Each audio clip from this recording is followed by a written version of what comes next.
Hello, friends. It's me, Mary, here with a girl, a book, and a mom. Except the girl is making me dinner. How did I get so lucky? Anyway, I'm here for a hopefully quick video in the amount of time it takes my daughter to make spaghetti with a 5-minute head start. So I read 12 books this month. And I'm going to give them to you in order. I have no idea why my head is taking the entire screen, but the spaghetti is going to be cooking, so I got to get to it. Okay, the first book I read is Smarter, Faster, Better, and this covers the prompt on the Booklist Queens Reading Challenge for a productivity book. And this is Smarter, Faster, Better by Charles Duhigg, who wrote The Power of Habit, which is by far one of the best nonfiction books I've ever read about like personal development. As my sister would say, self-help. And if you're already perfect, why do you need self-help? But anyway, he wrote The Power of Habit, which I absolutely recommend you check out. This book, not so much. I gave it a 3 stars because I felt like I'd already read it before, although apparently I hadn't. But it's got a lot of the same anecdotes as in Habit, but it was good. It's I learned a few things. Definitely, I was comparing him to his previous book. So, Smarter, Faster, Better. It's okay. 3 stars. Power of Habit, that's a 5-star book, and I definitely recommend you check it out if you're looking to maybe tweak things and get rid of bad habits or form good habits. Okay, second book on the list, The Wife Upstairs, which, okay, little backstory here. I love Jane Eyre, like with a never-ending passion. I love Jane Eyre, one of my favorite books. And I was told that, ooh, look at this shiny squirrel. I was told that this would be along the same lines as Jane Eyre, that it's a retelling of Jane Eyre.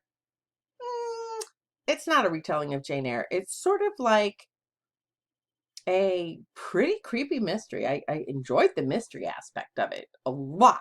Like, I was kind of like, wait, how is this working? I don't see how this is going to work. And then I was really surprised by the ending. Well, not really surprised, but a little bit surprised.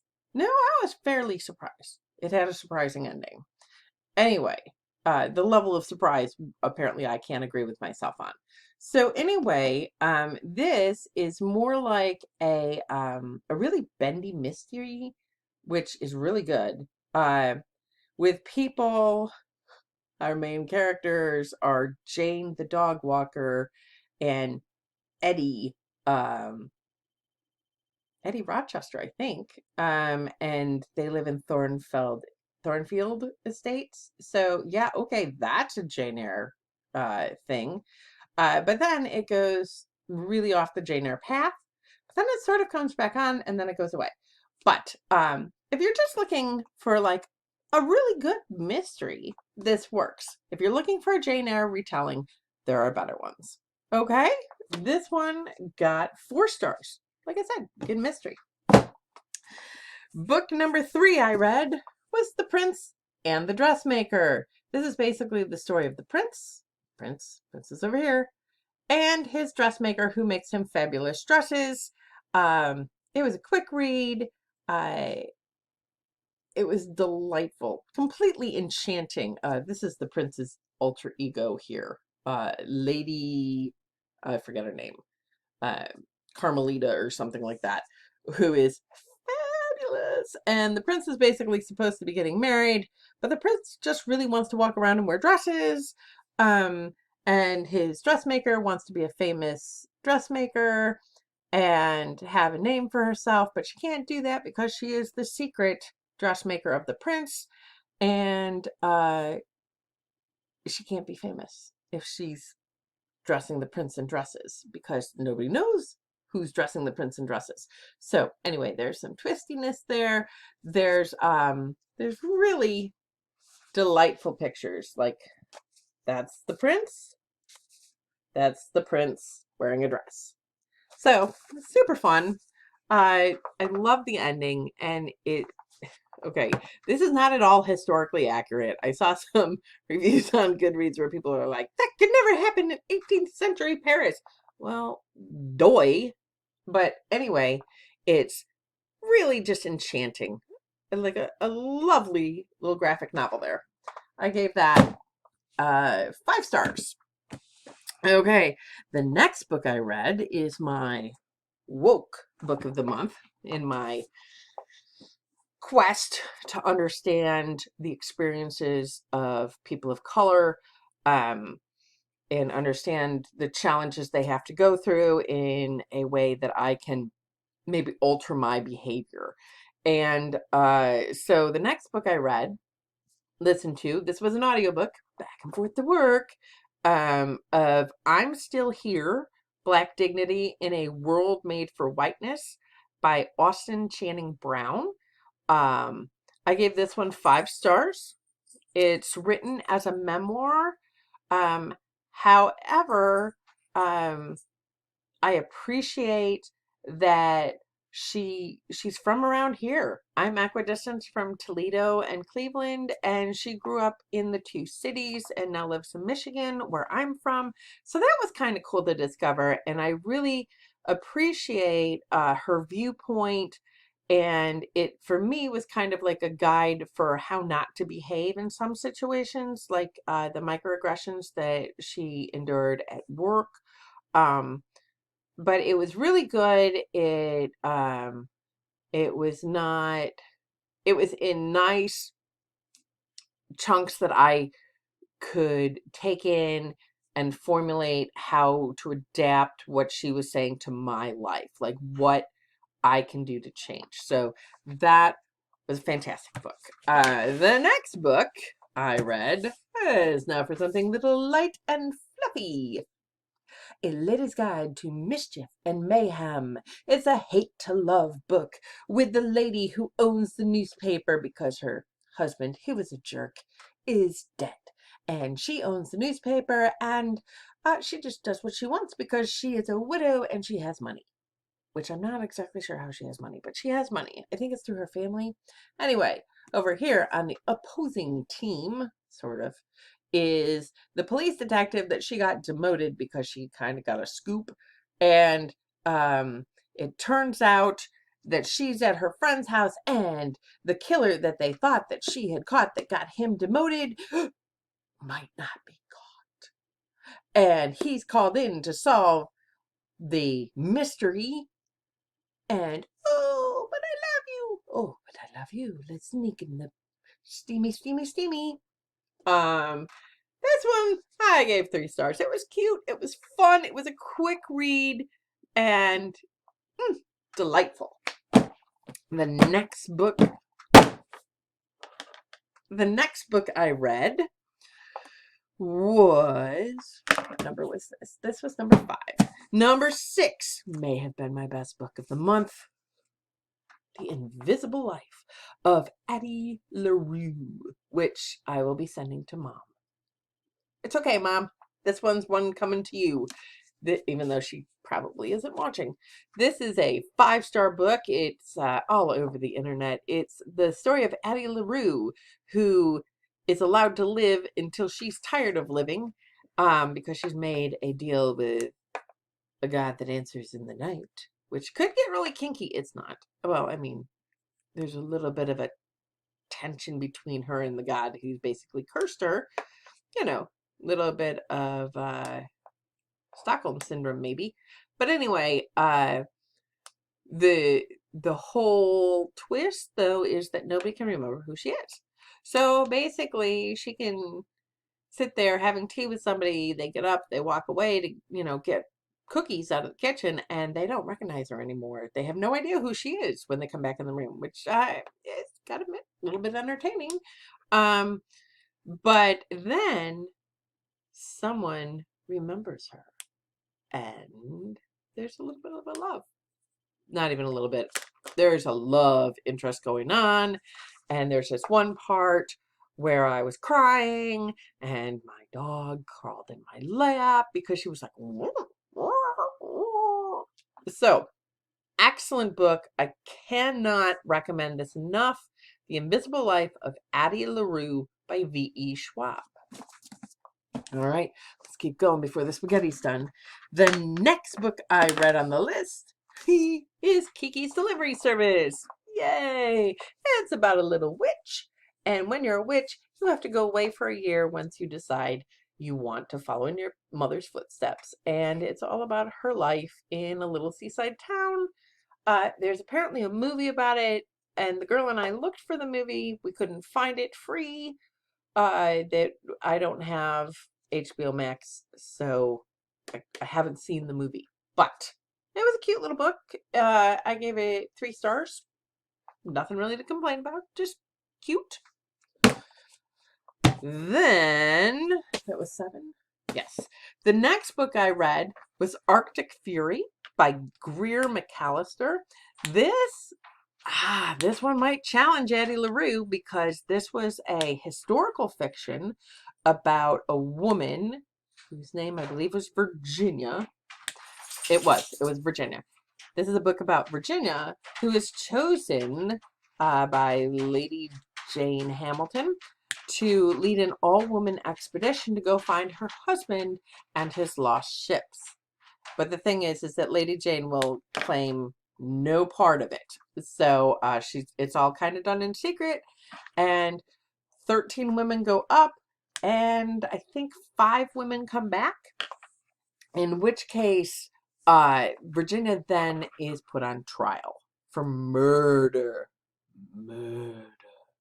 So anyway, so that's not a spoiler because the book starts in the courtroom and it kind of flashbacks to before she was called on this expedition, to her previous life where she was a guide across the mountains to California. And it was gripping.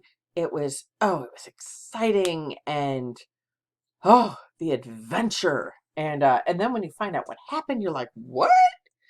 And yeah, wow. It was a good book. 5 stars.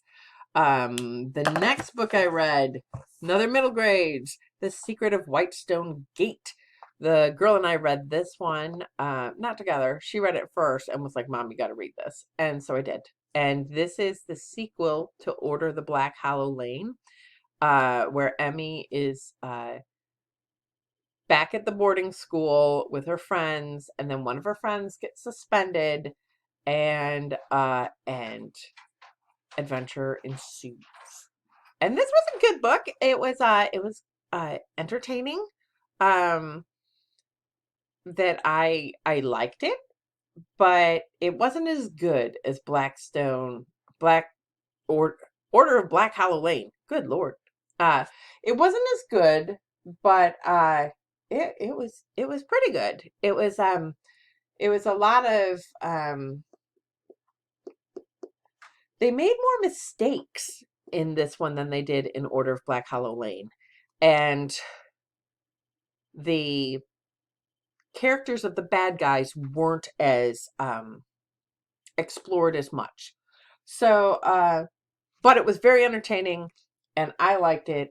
So I gave it a 4-star because I can do what I want when I'm ranking my books. Yeah, okay, that was a little snarky. The next book I read, I listened on audiobook back and forth to work. One day I should calculate how many hours I go back and forth to work. But that was The Guest List by Lucy Foley. We read this as part of the Busy Ladies Read book club, which is my sister and my and her friends, and my friends and her mom, which is also my mom. And this was a Goodreads winner from last year, and I gave it a 4-star. I thought it was really hijinks, and it was a good mystery, and it was told from a bunch of different points of view, which I really like. And I listened to it on the audiobook, so that was really entertaining. And it got a little contrived towards the end. Like, it was like, really? But of course, first you had to figure out who got killed, and then you had to figure out who killed him. And there's so many people where I was like, is he the one who gets killed? Because I don't like him. Or, ooh, she's a not nice lady. I wonder if she's the one who gets killed. Or, good Lord, she's a hot mess. So it was hard to figure out who got killed. And then once you figured out who got killed, you were like, oh, well, that makes sense because, yeah. And I would have given it a 5-star, except I figured out who actually killed him because I was like, okay, the only way this could be more contrived is if this happened. And it happened. So, so I figured out who killed. But then, so that was book 10.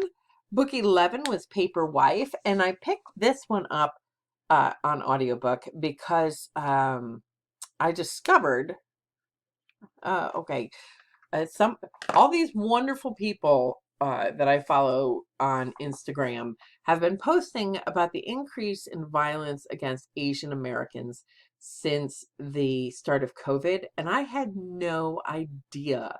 And when I read it, I like went on the internet and I read an article, and it talked about how something like 39 attacks against Asian Americans since January, and it was only the middle of February. And I was like, good Lord. So I wanted to bring a little awareness to that we need to pay attention. And apparently these attacks on Asian Americans have something to do with coronavirus and the idea that it started in China, which I think it did, but I'm not a scientist. So anyway, it is not Asian Americans' fault that the coronavirus is here, and certainly there's no need for violence against Asian Americans. That's just awful. So I picked up The Paper Wife by Laila Ibrahim, and this is a story of a second sister, and the first sister is supposed to get married to a wealthy merchant overseas. Like, he's coming to China. She has 10 days to make her decision, and then they'll get married. They'll go to America, but she has to be a paper wife, which means the first wife has died, and she has to go by herself. Is my timer ringing? Is it time? No, but it is time to eat. Okay, I have to hurry this up. So she goes in place of her sister because her sister gets very, very ill. And so she goes as the paper wife, and she's keeping secrets from her husband. Her husband is keeping secrets from her. And on the journey, she meets a orphan who it then turns out may be being sold into prostitution, and she struggles with how is she going to fix this situation. Can she fix this situation? What can she do? And I really, really enjoyed this one. It's yeah, I gave it a 4 stars, and I really, really enjoyed it. Finally, because spaghetti is done, the last book I read this month is Love is the Way by Bishop Michael Curry, who's the presiding bishop of the Episcopal Church. He is the preacher who gave the sermon at Prince Harry and Meghan Markle's wedding. And I just picked it up one day in Target because I was just like, okay, that sounds interesting. I need to hold on to hope, and I'm certainly in troubling times. So I picked it up. I read it. It's a It's not a difficult read. It's like a whole bunch of really good sermons. Uh, there's a lot of discussions about God, which you would expect from an Episcopalian preacher. And I'm not Episcopalian, but I really found a lot of meaning in this book, and I would say it taught me how to hold on to hope in troubling times. So I gave this one a 5-star. That I felt comforted every time I read it, and I really, really appreciate this book. So, okay, that's it for me. The girl has notified me that the spaghetti is done. It's so interesting having a grown daughter. She's 9. Okay, well, what are you reading? Have you read any of these? Do you agree with my assessment of them? Do you disagree? Next month is March is middle grade March, so I probably, maybe, I hope, we'll be back with a TBR for March. But anyway, hope you're having a great day. Happy reading.